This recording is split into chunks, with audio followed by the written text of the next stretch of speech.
Hey guys, Coach Easel here. Today we're going to talk about hitting development. I believe we're in week 6 or 7 of the stay-at-home orders, and ultimately players are still looking for ways to continue to get reps in and continue to develop while we do this. Number one, the idea behind hitting is to put yourself in the best possible position to maximize your potential and have success.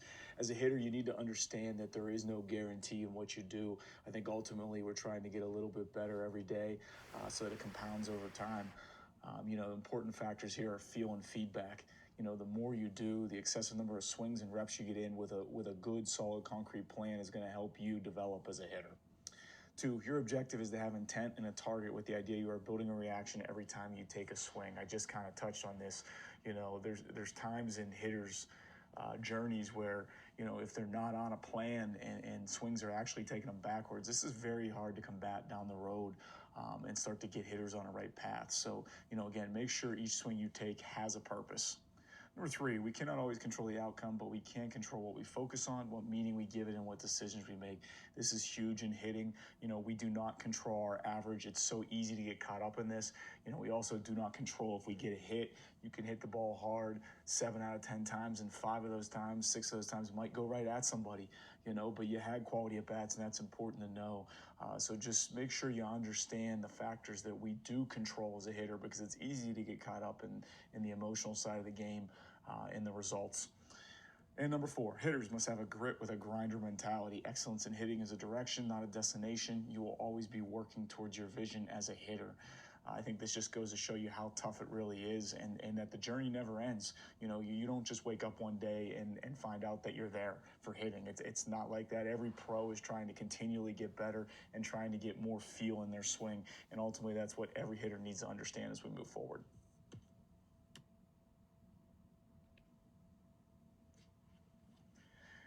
Here I'm going to show you the combination of factors that lead to hitting development. You're going to see the 5 listed here: mechanics, body strength, elasticity, flexibility, athletic ability, and fast twitch muscle fibers. I think the whole goal of this slide is just to show you that there's so much more to hitting than just skill development, and it's easy to get caught up in the skill side. We see it all the time. Players have batting coaches and private lessons, and it's tough because that's only one factor into the development plan. Strength, mobility, and flexibility are such a huge role. They play such a huge role in hitting, and I think a lot of people underestimate this in the role of their development.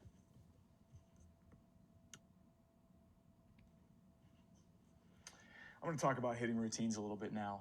You're going to see in the top part here when we write a workout, we're talking about a warm up with PVC pipe and staple drills. I am going to go into detail of those exercises here today. After that, we work on a hitting circuit, which usually includes anywhere from 2 to 4 tiers, and these tiers will be more individualized depending on where the athlete is.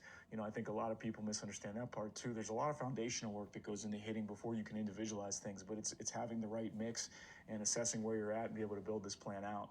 And then a cool down at the end. I think a lot of athletes need to be rolling out, need to work mobility, they need to have core work. If you're going to the weight room right after, those are all important pieces in hitting, and you should be doing both when you do that. Development phases. We have blocked and random training. I'll explain those real quick. Blocked is when we do something, we repeat it over and over and over again to try to get feel and consistency. Random training would be inconsistent or challenging to the hitter. So that's what I mean when I say blocked versus random training. We have 5 phases we train in. We train in the tee, flip, front toss, batting practice, and then challenge the system. I just want to touch on a couple of those areas. The flip is not soft toss. It's not from the side of the hitter where it's coming into the hitter. You want to replicate game situations as much as possible when you train. So a flip is when your hand is really in the zone, and it's just a short little flip that creates a reactionary swing. Whoever's doing this does need to watch and make sure they get their hand out of the zone, but it's much different than what most people would consider soft toss. It's going to be more beneficial to the hitter. And then challenge the system. It's our last phase. You got to be careful with this depending on where a hitter is in their development, but challenging the system really is going to make the training environment tougher than the game. We want to do this because when we get into the game, we know what that environment feels like, right? We've been challenged before. The adrenaline's flowing. We're able to handle that adversity, slow the game down, and still compete and execute. Variations to these phases of development, these are all factors that we can add into our development depending on where a player is. Ankle weights, bands, weighted vest, underload, overload bats. We can use different size and weighted bats. And then we can change ball locations, hot zones, cold zones, high-low, corners, and we can snake through the strike zone as well. And then we also have the heavy plyo balls that we can throw into the training as well.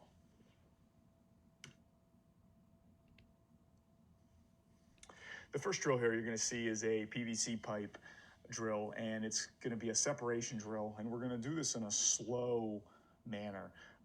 The reason I say that, I'll kind of show you. The PVC is positioned behind each athlete here, straight up and down. You can move your hands up and down if you're a younger athlete and you're not quite sure where you think your hand should be. I think you got to feel that out and see what works best for you. But you're going to move from the middle of your body with a slow rotational movement, and you're going to stretch this as far as you can without moving the pipe too much. But this slow movement should give you feel. We're trying to keep our hands back. We hear that a lot in hitting, but this is where it shows you the separation of body parts.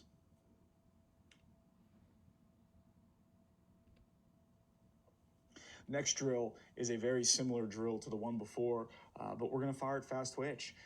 More advanced athletes can incorporate visualization into this, but the whole intent behind the drill is to fire our fast twitch muscles while maintaining the separation. And when I say incorporate visualization, is basically I want my hitters to visualize a pitcher and them going through their pitch sequence, and then you firing the hips when the ball comes into that contact zone.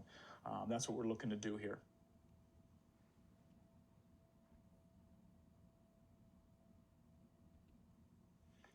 This next drill is called thoracic mobility. We're basically going to get ourselves in a good position. We're going to isolate our body from the hips to the shoulders and work rotation around the spine. Hip hinge is critical here. You're going to see each athlete at about 30 degrees. More advanced athletes are able to adjust up and down in the strike zone. We have two athletes here, Mackenzie Saban, who plays for St. Francis on the left, and Justin Ham, who plays for Gannon on the right. And you're going to see Justin towards the end of his movement actually move up in the strike zone. So again, a more advanced movement, but it kind of shows how we adjust in the body to get into the strike zone and ultimately get on plane.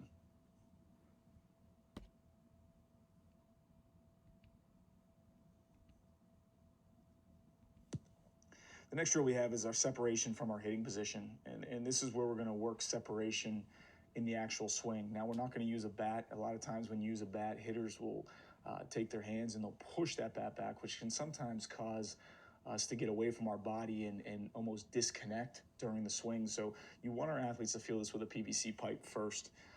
You're going to notice each athlete starting square to the pitcher, and then this is really a movement that comes from the core and the scap. And by the time you get into that position, it creates a tension position, almost like a rubber band effect, that's going to apply a lot of force through the zone once we get going. Athletes should be thinking load, load, load, swing. Obviously, there's no swing in this drill, but think load, load, load, load as we're loading that scap and core. One key factor here is the hips should maintain direction forward and towards the pitcher. This is not a rotational movement, so if your hips start turning with the shoulders, you are not correctly getting separation. That's what I mean by no rotational movement here.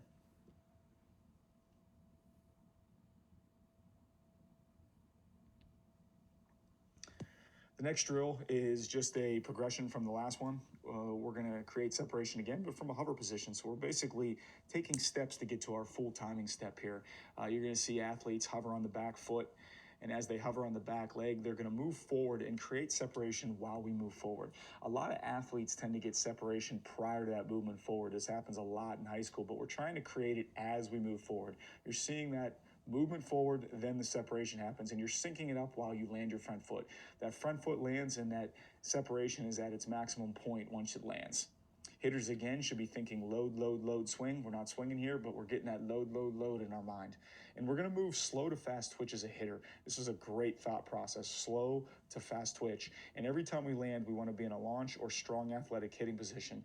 This includes three main factors: our foundation, our base, which is 60-40 weight distribution to 50-50, our separation, which we've been talking about, and then also a hip hinge, which we mentioned should be around 30 degrees.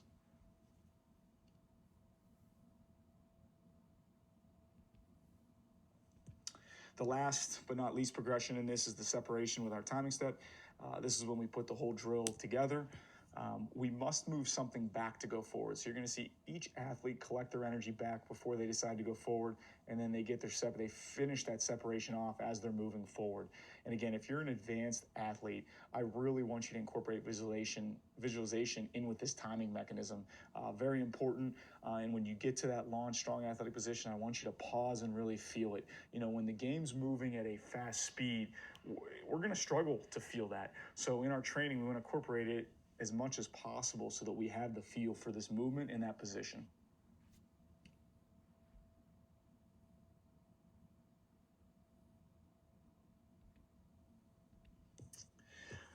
The next progression with the PVC pipe is going to be full swings to contact. This is going to teach us how to correctly use our body when swinging. We take the hands out of the equation because the hands are along for the ride in barrel control.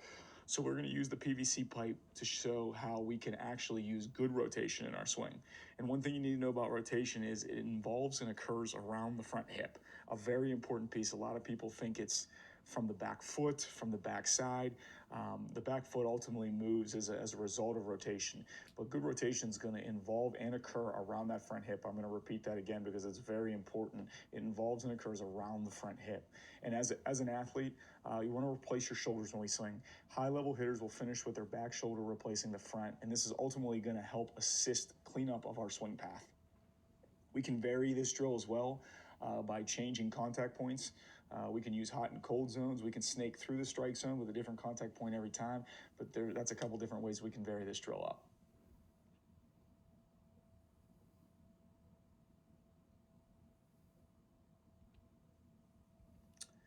The last factor here is our swings with PVC pipe, and we're actually going to do these swings with small little golf balls. This is going to randomize the training and make it difficult and challenge our hitters. There's 3 ways to do this. We can do a feet grounded version, we can do the hover version, and we can do the timing mechanism. You saw all 3 of these in the separation drills. So when we get to this point, if you have advanced athletes, we'll hit all 3. If they're not able to progress forward, we'll stick on one until we really feel solid with it. But we ultimately want to get to all 3 in this training environment.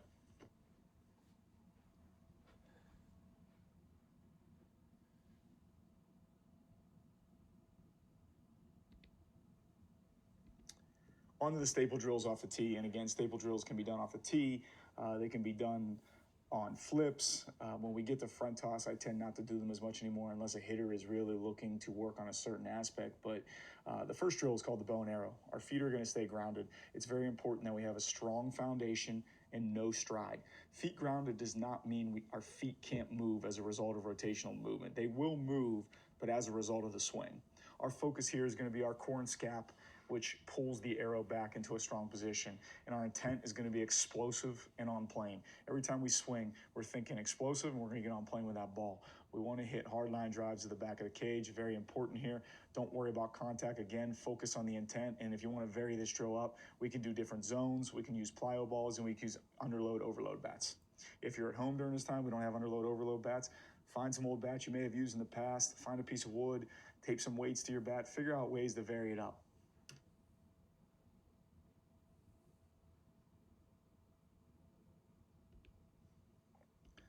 Staple drill 2 is going to be called the 2-hand pull. It's going to be a very similar drill to the first one, except we're going to use both hands. The feet stay grounded here, again, and it's almost a rubber band effect, right? We're going to separate, and then we're going to swing. I want athletes to be thinking load, load, load, swing, and again, this is going to be a slow to fast twitch movement. Again, our intent stays the same, explosive and on plane, and we can vary it up by changing the zones, plyo balls, and underload, overload bats. Again, in the case of being home, there's different ways you can vary bats up while you're at home.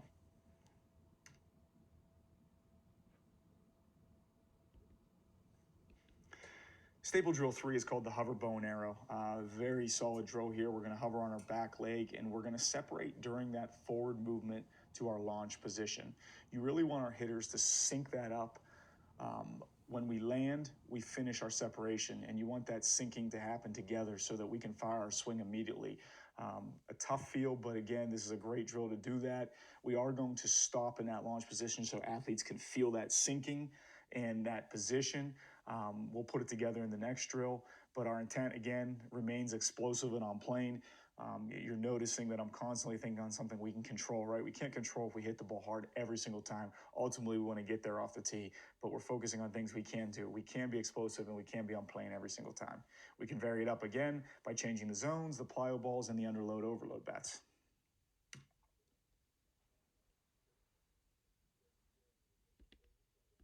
Drill 4 is a hover two-hand pull.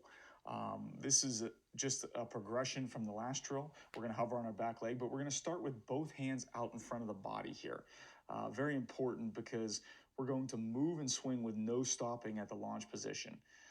Athletes, again, will move slow to fast here. You're going to see both athletes do this in the video. They're going to move slow, slow, slow, and then fast twitch at the very end. But by starting your hands out in front, it forces the athlete to really get the separation they're looking for. It is challenging until they learn the movement, but you'll see below the Bernstein principle. This is where the body will organize itself based on the ultimate goal of the activity. So again, by starting our hands out in front, we force the athlete to find separation. If they can't find it, they're not going to get off a quality swing. It's not going to be explosive. And again, you know our intent. We've mentioned it in the last couple slides. We want to be explosive on plane. We can vary this with zones, plyo balls, and underload overload bats, as well as tempo counts. Tempo counts is when a coach or player defines what tempo they want to use, whether it be a 2 count, a 3 count, a 4 count, and they have to move their body to that count. Again, I'm not saying which count is right, but it does force an athlete to have awareness of their body and get more feel of their swing.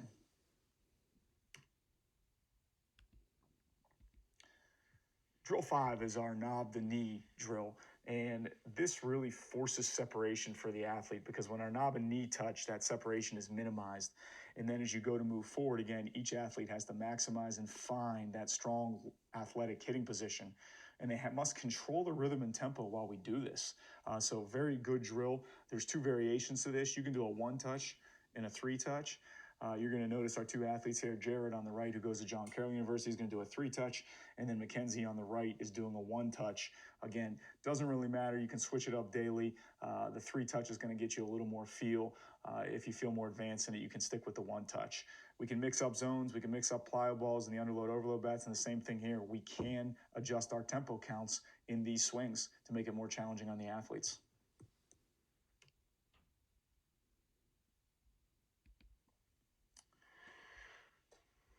Just to wrap a few things up here, I mentioned earlier that we need to really control what we focus on as a hitter, and I list 4 things out here, and all are manageable no matter what happens as a result. Do we land in an athletic hitting position?